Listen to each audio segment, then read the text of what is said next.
Olá a todos e todas, meu nome é José Brant Campos, estou como diretor do Departamento de Inovação da UERJ, né, que pertence à Pró-Reitoria de Pesquisa e Inovação da nossa universidade. Estamos aqui, né, no nosso 13º videocast dentro da programação da UERJ, dentro da Secretaria de Ciência e Tecnologia, no Rio Innovation Week, né, que é esse grande evento, né, que nós temos aqui no Brasil, né, o maior evento de inovação do Brasil.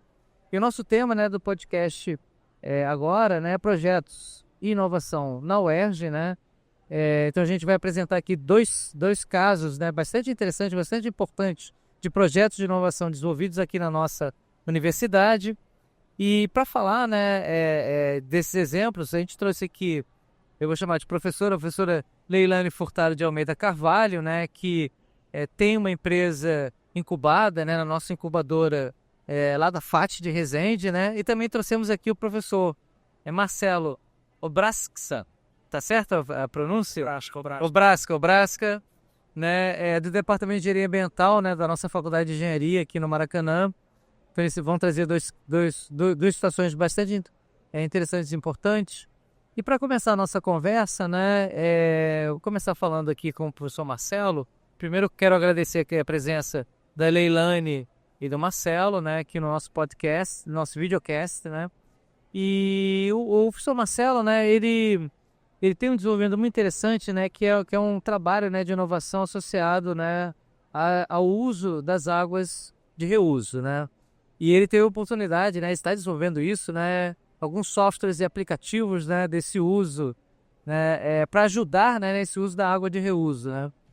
Então conta um pouquinho para nós essa história, né? E de como começou essa ideia, né? De desenvolver um aplicativo, enfim. A ideia é interessante porque a ideia começou com uma demanda tanto do mercado, do mercado de a água está muito escassa, né? Todo mundo sabe, água escassa, água cara, como também por demanda de alunos do nosso curso de pós-graduação. Então a gente começou a estudar melhor o assunto e verificou que uma das lacunas, um dos maiores problemas, né, do caminho crítico para implementar a água de reuso era justamente a questão da conectividade, da carência de conectividade que existia e ainda existe, né, entre quem tem a água de reuso para fornecer e quem tem interesse em adquirir, né? Ou seja, no caso, colocando o nome, né, as concessionárias de água e esgoto como fornecedoras, e as empresas, condomínios, aeroportos, terminais, que têm interesse em comprar uma água de boa qualidade, mais barata, e com isso melhorar a gestão do recurso hídrico, direcionando água potável para fins mais nobres, né? Esse é basicamente a ideia do aplicativo. E com esses trabalhos de pós-graduação, essas pesquisas, né, toda essa evolução, a gente conseguiu avançar e transformar isso num protótipo.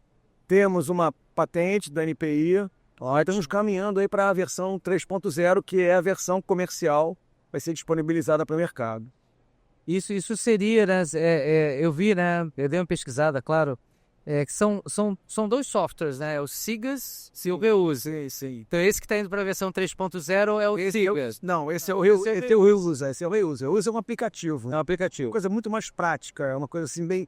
Eu quero água, eu preciso de água, eu quero uma água mais barata, eu tenho água para vender, eu tenho água para comprar. É basicamente isso, sim, se for simplificar. O Scissors é uma ferramenta muito mais elaborada, já é uma plataforma SIG, em que você consegue trabalhar a questão do planejamento, da gestão, né, dos recursos hídricos. Então você alimenta esse SIG com uma série de informações e com base nesses dados, no tratamento desses dados, você pode ter informações extremamente importantes. Aonde eu devo colocar meu recurso? Quais são as minhas ações prioritárias? Né? Então, por exemplo, aonde estão as minhas ETs? Aonde estão os meus vazadores de lixo? Aonde estão as minhas indústrias? E com isso você pode desenvolver uma série de alternativas de modelagens para te indicar algumas potencialidades. Por exemplo, aonde é mais prioritário eu atuar. Né? Então, essa é uma plataforma um pouco mais elaborada. que agora, nesse momento, nós estamos tentando associar isso com inteligência artificial, para ficar ainda mais, né, responder melhor ainda essas perguntas, tá? Então você está trabalhando em duas dimensões, né? Uma mais próxima, né, ao usuário do dia a dia, pessoa física, né, que seria o Reusa, né? Basicamente. E o Siga, que é uma ferramenta que pode ser usada, por exemplo, por municípios, Estado, né, nesse planejamento, né, enfim, É isso aí, o gestor, dentro de uma política, de uma secretaria, enfim. Exatamente. E, por exemplo, o Reusa, se eu, né, eu fiquei curioso, né? Se eu consigo baixar esse software, como é que é isso? Assim, eu posso te passar depois o link, para você, né, qualquer um pode baixar, uma versão ainda que a gente chama de uma versão demo. Ela é apenas para você se inteirar do né, das funcionalidades do aplicativo. Ainda não está. Entendi. Tá? Mas depois eu posso te passar o. Não, mas não é público ainda, por isso que senão você pode falar para o nosso público. Não, o demo é público, essa versão demo é pública. Eu posso passar o link depois e a gente disponibiliza de alguma maneira. Né? Tá bom. Tem até um QR Code. Que ótimo. A gente pode passar. O que a gente não está totalmente desenvolvido é justamente a ferramenta na versão mais comercial dela. Sim. A gente está validando aí. A gente está no processo de validação ainda. Ótimo isso. Ou seja, estamos conversando com os usuários, os potenciais usuários, né? Com as concessionárias, com a academia, com 3 grupos setoriais. Nós estamos fazendo essas reuniões de validação. E em cima dessas reuniões de validação, a gente vai desenvolver essa versão final do aplicativo para ser comercializada. Muito bom, muito bom. Daqui a pouco a gente volta a falar com o Marcelo. Vou conversar um pouquinho com a Leilane. Mais uma vez, obrigado, né, por você ter vindo, né, de Resende aqui falar conosco aqui no Rio Innovation Week. E a Leilane, né, você tem, né, uma empresa incubada, né, incubadora da FAT, né, de Resende, né, a gente estava conversando aqui antes de entrar aqui no estúdio da SECT, né, você incubou essa empresa no ano passado, né, e o que te motivou, né, você dar esse passo, que é um passo importante, assim, não, eu quero, né, ser uma empresária, né, eu quero e além disso eu quero ser uma empresária empreendedora. Como é que você deu esse clique para dar esse passo, que é um passo importante que eu, enquanto diretor de inovação, eu considero essa decisão, assim, maravilhosa. Como é que foi essa decisão? Então, eu me incomodava muito eu tenho 2 autistas na família. Todos 2 demoraram muito a ser diagnosticado. Um é um grau de suporte 1, que ele tem precisa de pouca intervenção. Ele só conseguiu ser diagnosticado com 16 anos. E um outro, que seria, hoje ele está diagnosticado com grau 2 a 3 de suporte, mas ele foi subnotificado, porque aquela dificuldade do convênio, de colocar. Então, ele só conseguiu notificar o laudo dele com 7 anos. Ele perdeu uma janela de oportunidade muito grande de desenvolvimento. Então, eu vendo toda essa dificuldade dos pais em diagnosticar, em tratar, aí eu resolvi empreender nessa área. Eu, com a minha experiência que eu tenho de análise de sistemas, de desenvolvimento, que eu trabalhei muitos anos atrás, aí eu pensei em um aplicativo que conseguisse auxiliar os pais. No primeiro momento, a gente pensou em auxiliar os pais para eles poderem ter uma gestão melhor na vida do filho. Medicação, para a mãe poder trabalhar. O que eu pensei assim, hoje o que acontece? A mãe, muitas vezes ela sai do trabalho, ela não consegue trabalhar porque ela tem que cuidar da criança. Que é muito difícil, uma criança que tem umas necessidades especiais. Então, o aplicativo eu pensei de uma rede de apoio, onde é uma forma de todo mundo compartilhar as informações, de ser notificado, e a mãe no trabalho ela consegue visualizar que deu a medicação, visualizar o laudo da criança, passar para a escola, para os terapeutas. Então, assim, a ideia surgiu para uma rede de apoio compartilhada, para auxiliar a família. E depois a gente já partiu para uma parte mais estruturada, que seria incluir os profissionais ali. Como assim os profissionais? Fiquei curioso agora. Os profissionais, eles vão estar linkados como se você não precisa necessariamente estar numa clínica. a gente pensou de uma forma que você não dependesse de ter um profissional, de todos os profissionais estarem ali. Então, eu posso atender num lugar, você em outro e ele em outro. E a gente se fala via aplicativo. Então, a gente consegue marcar uma reunião para discutir o caso da criança. A gente consegue fazer uma videochamada e todo mundo fazer um link ali para poder tratar do caso da criança e poder fazer uma forma de tratamento melhor, direcionar. E isso daí manda um relatório para o aplicativo, que é o Checkout, que é para os pais. Na verdade, são 2 aplicativos diferentes. Uma plataforma, que seria para os profissionais, que é o Atypical Care. Eu ia mencionar esse, né? Quer dizer, esse é o Atypical Care. E a outra? O Atypical Care. E o Checkout seria para os pais. Então, eles são ligados, porque recebem informação um do outro. Um passa e recebe. E eles, o tempo todo, o pai consegue ver e passar a informação para os terapeutas todos. E eles também conseguem informar para o pai como que está sendo o tratamento. Através de relatórios.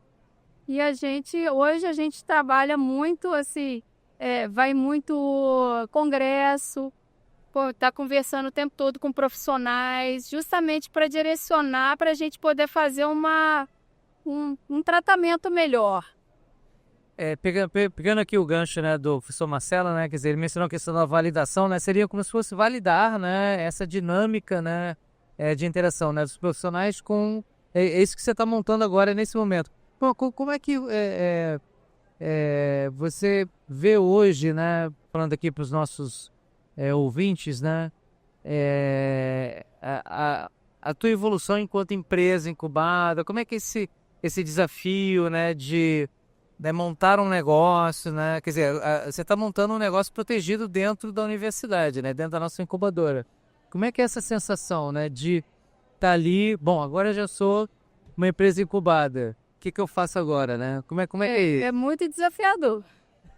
É muito desafiador montar um negócio, assim, você tem que, o tempo todo você tem que estar buscando informação, apesar quando a gente passou a ser incubada, a gente teve uma estruturação muito melhor, porque a gente tem aulas que ajudam a gente a estruturar a ideia, mas assim, é muito ainda inicial.